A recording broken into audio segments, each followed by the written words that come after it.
Hallo ihr Lieben und willkommen zurück auf meinem Kanal. Dieses Video gibt es heute mal auf Deutsch, da dieses Tutorial in Zusammenarbeit mit MyCostumes und Cast4Art stattfindet. Einige von euch haben es eventuell schon mitbekommen, Cast4Art hat gerade ein neues Produkt auf den Markt gebracht. Warblers Pearly Art heißt das Ganze. Und damit werden wir heute eine Armschiene für mein Tyrant-Cosplay aus World of Warcraft basteln. Viel Spaß dabei! Starten wir zunächst mit dem Grundaufbau unserer Armschiene. Ich werde hierfür im sogenannten Sandwich-Verfahren arbeiten und verwende dafür 2 mm dickes Moosgummi aus dem Bastelgeschäft. Zunächst übertrage ich mir die Außenkanten meiner Vorlage auf das Moosgummi. Dafür benutzt ihr am besten einen Kugelschreiber oder einen wasserfesten Marker.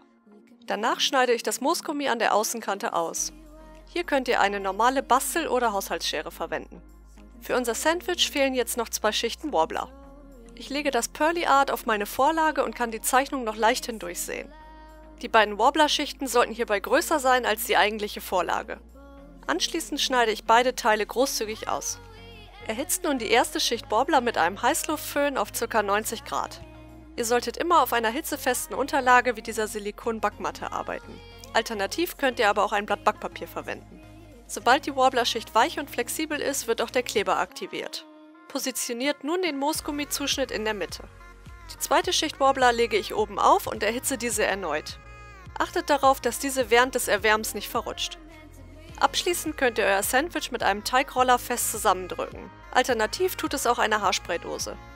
Legt auf jeden Fall ein Blatt Backpapier dazwischen, damit ihr nicht daran festklebt. Um das Sandwich sicher und fest miteinander zu verbinden, benutze ich Modellierwerkzeuge aus Holz. Ihr könnt aber auch Modellierwerkzeuge aus Plastik verwenden, achtet hierbei aber darauf, dass ihr diese nicht mit dem Heißluftföhn erwärmt. Kleiner Tipp, mit etwas Wasser gleitet euer Werkzeug noch besser über die Oberfläche. Ich verbinde beide Warbler-Schichten, indem ich den Rand fest andrücke. Hierfür nehme ich gern ein messerförmiges Modellierwerkzeug mit abgerundeten Kanten. Anschließend wird das Ganze mit einer Schere ausgeschnitten. Achtet darauf, nicht zu eng an der Moosgummikante zu schneiden, ansonsten öffnet sich euer Sandwich später. Ich lasse hierbei gerne einen knappen Millimeter Abstand. Für den nächsten Schritt benutze ich Durchschreibpapier aus dem Bürobedarf. Dieser Schritt ist optional, ihr könnt die Details eurer Vorlage auch vorab mit einem Kugelschreiber durchpausen, da Warblers Pearly Art leicht transparent ist. Das Papier wird oben aufgelegt, nachdem unser Sandwich vollständig ausgekühlt ist. Positioniert eure Vorlage passgenau auf dem Warbler-Sandwich. Dieses lässt sich anhand der Außenkante sicher ertasten. Zeichnet nun die Details für eure Armschiene nach und zieht das Papier anschließend ab. Nachdem ihr euer Sandwich erneut erhitzt habt, ist es Zeit, dieses an euren Arm anzupassen. Wartet so lange, bis das Warbler noch flexibel, aber nicht mehr zu heiß ist, ansonsten könntet ihr euch verbrennen. Die spitze Kante am oberen Teil der Armschiene biege ich gerne etwas nach außen, da diese sonst später sehr unangenehm beim Tragen ist. Das gleiche mache ich an der unteren Rundung, die später über meinem Handgelenk liegt. Nun ist es Zeit für jede Menge Details. Ich nutze hierfür die entstandenen Warbler-Reste, diese erhitze ich so lange mit einem Heißluftföhn, bis diese sehr weich und flexibel werden. Anschließend rolle ich die erhitzten Reste zu einer Wurst zusammen. Hier solltet ihr unbedingt hitzefeste Handschuhe tragen, um Verbrennungen vorzubeugen. Diese bekommt ihr im Baumarkt oder bei MyCostumes. Die Röllchen könnt ihr beliebig dick ausrollen. Ich starte mit einer dickeren und lege diese am unteren Teil meiner Armschiene auf. Die Schiene selbst solltet ihr vorab etwas anwärmen, damit die Details besser haften. Mit euren Fingern und etwas Druck könnt ihr beide Flächen miteinander verbinden und anschließend formen. Für die kleineren Details benutze ich schmal ausgerollte Reste und meine Modellierwerkzeuge. Warblers Pearly Art hat hervorragende Verbundeigenschaften, somit könnt ihr auch nach und nach Teile sauber miteinander verbinden. Ich bereite meistens gleich mehrere solcher Röllchen vor. Wenn ihr diese erneut erhitzen wollt, solltet ihr hierbei eine Zange zum Festhalten verwenden, da diese sonst schnell vom Tisch rollen.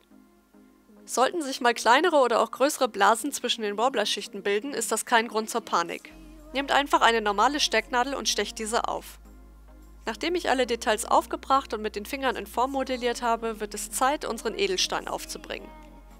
Ich habe meine Steine mit Pibios Crystal Resin und deren Glasmalfarben gegossen. Ein ausführliches Tutorial zum Thema Gießharz-Edelsteine findet ihr auf meinem Kanal oder direkt hier oben als Link. Den fertigen Stein könnt ihr entweder mit normalem Flüssigkleber oder Heißkleber aufkleben, oder ihr benutzt einfach ein paar eurer Warbler-Reste und drückt den Stein mit kräftigem Druck darauf. An dieser Stelle noch ein Hinweis. Solltet ihr mit Gießharzsteinen arbeiten, die rückseitig mit Nagellack verziert sind, solltet ihr auf keinen Fall lösungsmittelhaltigen Kleber verwenden. Ich lege nun erneut eine mitteldicke Warblerwurst um meinen Stein und drücke diese fest an, um den Stein einzufassen. Für einen möglichst schönen Übergang solltet ihr auch hier mit eurem Modellierwerkzeug oder einem stumpfen Brotmesser arbeiten. Sollte eure Armschiene nach dem Modellieren kleinere Dellen oder Unebenheiten aufweisen, könnt ihr hierfür handelsübliche Modelliermasse nutzen. Alternativ ist auch der Glimmer Myrtle von MyCostumes eine gute Möglichkeit zum Ausgleichen von Unebenheiten. Hierfür schmiere ich eine kleinere Menge auf die entsprechende Stelle und glätte diese mit meinen Fingern und etwas Wasser. Unsere Basisarmschiene ist soweit fertig. Kommen wir zur Grundierung. Zunächst einmal müssen wir unseren Edelstein abkleben, damit dieser sauber bleibt. Ich verwende hierfür Latexmilch aus dem Künstlerbedarf und trage eine dünne Schicht auf den Stein auf. Hierfür solltet ihr einen kleinen Pinsel verwenden und darauf achten, dass ihr lediglich den Stein bemalt. Solltet ihr kein Latex zur Hand haben, könnt ihr aber auch Malerkrepp oder Tesafilm verwenden. Die Latexschicht sollte vollständig ausgetrocknet sein, bevor ihr weitermacht. Ich verwende für die Grundierung Spray Primer aus dem Baumarkt. Hier eignet sich zum Beispiel auch das Gesso Spray von MyCostumes. Achtet unbedingt darauf, dass euer Spray sich zum Grundieren von Kunststoffen eignet. Das Spray sprühe ich nach Packungsanweisung auf die gesamte Armschiene auf und achte hierbei darauf, dass ich in vielen dünnen Schichten arbeite. Insgesamt habe ich 3 Schichten aufgetragen, 2 dünnere Grundschichten und eine dickere Schicht zum Schluss. Nachdem unsere Grundierung vollständig getrocknet ist, entferne ich vorsichtig unsere Latexabdeckung vom Edelstein. Ihr könnt die Schicht auch bis zum Schluss drauf lassen, ich persönlich schleife den Stein aber gerne nochmal mit, um ihn später mit Klarlack zu versiegeln. Um letzte Unebenheiten zu beseitigen, verwende ich Schleifpapier mit einer 280er Körnung aus dem Baumarkt. Auch hier findet ihr eine Fülle an verschiedenen Stärken. Für sehr unebene Stellen eignet sich ein gröberes Schleifpapier. Die Stellen werden dann später mit einem feinen Schleifpapier nachgeschliffen.